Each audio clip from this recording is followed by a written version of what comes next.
नमस्कार, मैं हूं आशीष और आप देख रहे हैं आशीष कॉमर्स क्लासेस। मेरे प्रिय साथियों, हम लोग बात कर रहे हैं मार्केटिंग की। मार्केटिंग में हम लोगों ने इसके पहले बहुत सारे टॉपिक को समझा है और जाना है। आज हम लोग बात करेंगे 8वें टॉपिक की, यानी हम लोग 8वें वीडियो पर आज हैं।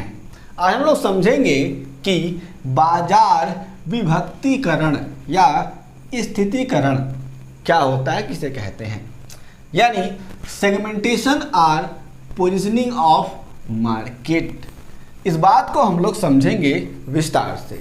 इसमें हम लोग यानी सेगमेंटेशन एंड पोजीशनिंग में हम लोग समझेंगे कि इसका अर्थ क्या होता है सबसे पहले, फिर समझेंगे परिभाषा क्या कहती है इसके बारे में, फिर हम लोग समझेंगे कि अगर कोई भी कंपनी, इसमें हम लोग समझेंगे कि अगर कोई भी कंपनी सेगमेंटेशन करती है यानी पोजीशनिंग करती है तो वह किन किन उद्देश्यों को ध्यान में रख करके अपनी कंपनी में सेगमेंटेशन प्रयोग करती है। तो यहाँ पर हम लोग पहले उसके बाद से समझेंगे उद्देश्य क्या होता है, फिर जानेंगे अंत में कि लाभ या महत्व क्या होता है, यानी बेनिफिट्स और इम्पोर्टेंस क्या होते हैं जब कोई भी कंपनी अपने वहाँ पर सेगमेंटेशन को इम्प्लीमेंट करती है। तो यहाँ पर हम लोग विस्तार से इन सारी की सारी बातों को समझेंगे और जानेंगे। यदि आपके पास और कोई भी प्रश्न है मार्केटिंग से रिलेटेड तो उन सारे के सारे प्रश्नों को जरूर भेजें, हम आपके सही प्रश्नों का उत्तर जरूर देंगे। हम लोग बात करते हैं सबसे पहले कि इसका मीनिंग क्या होता है, क्या कहता है सेगमेंटेशन। अब देखते हैं अर्थ को यानी मीनिंग को। इसमें कहा गया है कि बाजार विभक्तिकरण से आशय, यानी सेगमेंटेशन ऑफ मार्केटिंग का मतलब ये होता है कि बाजार को, किसको, बाजार को उपभोक्ता की रुचि, गुणों, आवश्यकताओं एवं उनकी उम्र आदि के अनुसार विभिन्न बाजारों अथवा खंडों एवं उप बाजारों अथवा उपखंडों में विभाजित किए जाने से है। यहाँ पर आप लोग अगर पहली बार परिभाषा को जब पढ़ेंगे यानी अर्थ को समझेंगे तो थोड़ी बहुत दिक्कत हो सकती है, लेकिन मैं आपको समझा दूंगा तो समझ में आ जाएगा। कहा गया है कि अगर कोई भी कंपनी है तो उसके परिप्रेक्ष्य में, उसके कंटेक्स्ट में अगर बात किया जाता है कि जो भी बाजार विभक्तिकरण क्या होता है, तो यहाँ पर समझने वाली बात यह होती है, यहाँ पे कहा गया है कि अगर कोई भी कंपनी अपने वहाँ पर मार्केट सेगमेंटेशन यानी बाजार विभक्तिकरण का प्रयोग करती है तो उसका मतलब क्या हो सकता है, हम लोग समझेंगे। तो कहा गया है कि बाजार विभक्तिकरण से आशय बाजार को उपभोक्ताओं की रुचि, किसकी रुचि, उपभोक्ताओं की रुचि, गुणों और आवश्यकताओं एवं उनकी उम्र आदि के अनुसार विभिन्न बाजारों में विभक्त करने से है।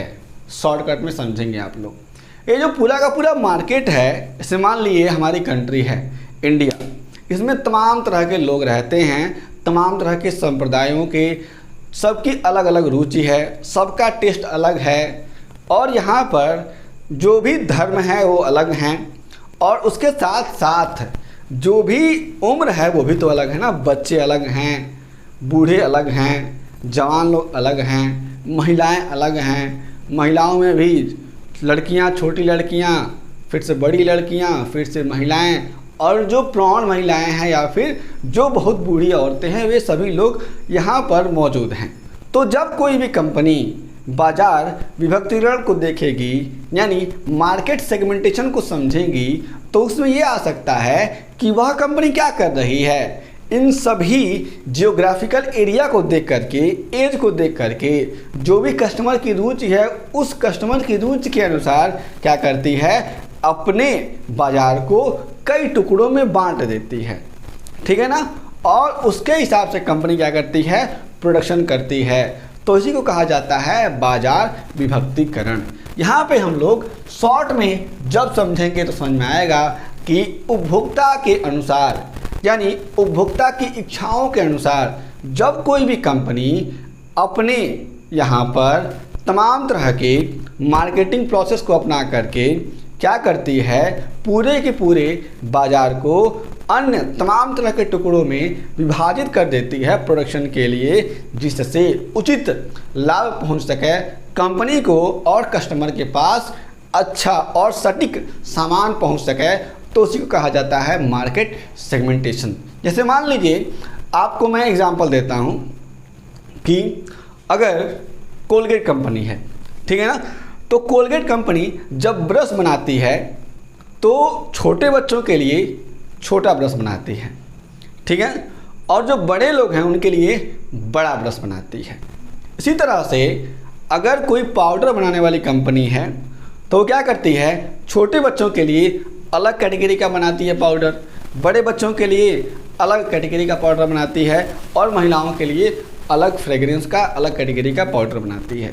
तो यहाँ पर ये भी देखने को मिलता है कि एज के अकॉर्डिंग कंपनी अपना प्रोडक्शन करती है। और इसके साथ साथ आप लोग ये भी देखेंगे कि जो भी जियोग्राफिकल एरिया है, जैसे मान लीजिए ईस्ट वेस्ट नॉर्थ साउथ, तो ये जो हमारा एरिया है हमारी कंट्री का, इस एरिया के अकॉर्डिंग भी कंपनी क्या करती है, अपने प्रोडक्शन को करती है।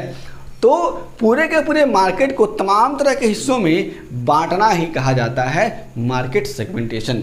हम लोग आगे चलते हैं तो हम देखते हैं कहा गया है, इसी के आधार पर सभी कंपनियां अपने उत्पाद को विभिन्न क्षेत्रों में वितरित करती हैं। ठीक है, इसको आप लोग ठीक कर लेंगे। तो यहाँ पर नॉर्मल सी बात हमने समझ लिया। आगे चलते हैं परिभाषा पर, आगे देखते हैं हम लोग। तो यहाँ पर पहला डेफिनेशन है ए रॉबर्ट के अनुसार दिया गया है। वे कहते हैं कि बाजार विभक्तिकरण बाजारों को टुकड़ों में बांटने की रीति नीति है ताकि उस पर विजय प्राप्त की जा सके। यहाँ पर कहा गया है, ये कहते हैं डेफिनेशन में कि जो बाजार विभक्तिकरण है ना, पूरे के पूरे बाजार को तमाम तरह के टुकड़ों में बांटना ही कहा जाता है बाजार विभक्तिकरण। और जो ये बांटने की कला है, इसमें क्या होती है, कंपनी की पॉलिसीज होती है, किस तरीके से कंपनी अपने इस पूरे के पूरे मार्केट को तमाम तरह के टुकड़ों में बांटती है, उसको हम लोग कह सकते हैं कि वह क्या है, मार्केट सेगमेंटेशन है। आगे कहा गया है दूसरे डेफिनेशन में, विलियम जे स्टेंटन कहते हैं कि बाजार विभक्तिकरण से आशय किसी उत्पाद के संपूर्ण विजातीय बाजार को अनेक उप बाजारों या उपखंडों में इस प्रकार से विभाजित करने से है कि प्रत्येक उप बाजार उपखंड सभी महत्वपूर्ण पहलुओं में समजाती हों। कहने का मतलब है ना कि मान लीजिए कि हमारी जो कंट्री है इसमें अलग अलग तरह के लोग हैं, ठीक है ना। तो अगर कोई भी कंपनी है उसे ड्रेस बनानी है, ठीक है, तो वो क्या करेगी, कैटेगरी डिवाइड करेगी। हिंदुओं के लिए आप लोगों ने देखा होगा कि मार्केट में जब कोई भी त्यौहार आता है तो केसरिया कलर का ड्रेस मिलता है, ठीक है, उसके बाद से लुंगी धोती में लगता है। और मुस्लिमों का अगर त्यौहार आता है, ईद वगैरह आता है, तो उन लोगों के लिए टोपियाँ बिकती हैं, सफ़ेद कलर के जो भी कुर्ते होते हैं वे बिकते हैं। तो इसी तरीके से कंपनी क्या करती है कि एक प्रकार से अपने पूरे के पूरे मार्केट को अलग अलग टुकड़ों में धर्म के आधार पर, उसके हिसाब से, और जो भी चीज़ें होती हैं, जो भी रुचि है, जो गुण हैं, उनके आधार पर डिवाइड कर लेती है। इस बात को समझेंगे हम लोग। आगे कहा गया है, तीसरा डेफिनेशन है, वो कहता है कि बाजार विभक्तिकरण से आशय एक विजातीय बाजार के सापेक्षिक समजातीय लक्षणों वाले छोटे ग्राहक खंडों में जिन्हें फर्म संतुष्ट कर सकती है विभक्त करने से है। कहने का मतलब है कि अगर बहुत बड़ा बाजार है तो कंपनी क्या करेगी, उसमें अपने प्रोडक्ट को नहीं दे पाएगी, इसलिए क्या करती है कंपनी अपने हिसाब से उसको कई पार्ट में डिवाइड कर लेती है, जिससे कंपनी क्या कर सकती है कि सही समय पर सही ग्राहक तक अपनी वस्तुओं को पहुंचा सकती। यह डेफिनेशन अमेरिकन मार्केटिंग एसोसिएशन के द्वारा दिया गया है। इस बात को हम लोग देखेंगे, समझेंगे और जानेंगे। अब आगे देखते हैं ऑब्जेक्टिव को। यहाँ पे यानी उद्देश्य की बात करेंगे तो हमारे पास कुछ उद्देश्य इस प्रकार से हो सकते हैं। पहला है विपणन नीतियाँ निर्धारित करना, यानी जो भी मार्केटिंग पॉलिसीज़ हैं वह क्या की जाती हैं, निर्धारित की जाती हैं। यह एक उद्देश्य हो सकता है मार्केट सेगमेंटेशन का। आगे कहा गया है दूसरे में, व्यवसाय के कार्यों को उपभोक्ता के अनुसार करना। जो भी व्यवसायिक कार्य हैं वे क्या किए जाते हैं, उपभोक्ता की जो भी इच्छाएं हैं उसके अनुसार की जाती हैं। क्योंकि अगर कोई भी कंपनी उपभोक्ता यानी कंज्यूमर के अकॉर्डिंग कोई भी प्रोडक्ट उसको नहीं बनाएगी, उसको डिस्ट्रीब्यूट नहीं करेगी, कस्टमर तक नहीं पहुंचाएगी, तो कंपनी क्या हो जाएगा, लॉस हो जाएगा, नुकसान हो जाएगा। आगे बात किया जाता है, कहा जाता है कि उपभोक्ताओं को प्रत्येक वर्ग के लिए उपयुक्त विपणन कार्यक्रम तैयार करने के लिए उनकी सामान्य प्रकृति, रुचियों एवं स्वभाव, गुणों एवं आवश्यकताओं के अनुसार समजातीय वर्गों में बांटना। तो ये बात हमें समझनी है, जो पहले यहाँ पर हमारे पास मीनिंग में कहा गया है उसको यहाँ पर दोहरा दिया गया है। कंपनी के ऑब्जेक्टिव्स में ये बातें आती हैं, हम लोग इसको समझेंगे। आगे कहा गया है कि ग्राहकों की रुचियों, क्रय आदतों, आवश्यकताओं एवं प्राथमिकताओं का पता लगाना।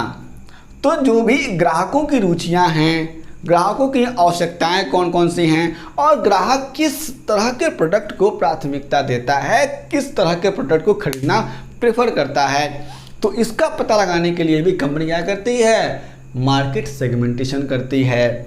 आगे देखते हैं तो कहा गया है कि उन क्षेत्रों का पता लगाना जिनमें प्रयत्न करने पर ग्राहक बनाए जा सकते हैं और विपणन क्षेत्र का विस्तार किया जा सकता है। कह रहा है कि कंपनी अगर मार्केट सेगमेंटेशन या फिर पोजीशनिंग करती, कस्टमर को टारगेट करती है, तो इससे क्या होता है, कंपनी को उन लोगों का, उन नए ग्राहकों का पता चल जाता है जो कंपनी के लिए बेनिफिशियल हो सकते हैं। और इसके साथ क्या होता है कि जो भी मार्केटिंग स्कोप है वो बढ़ सकता है, ब्रॉड हो सकता है। आगे बात करते हैं तो कहा गया है, चौथे की बात हम लोग देखेंगे। यहाँ पे लाभ और महत्व की बात की जाती है, बेनिफिट्स और इम्पोर्टेंस की बात की जाती है।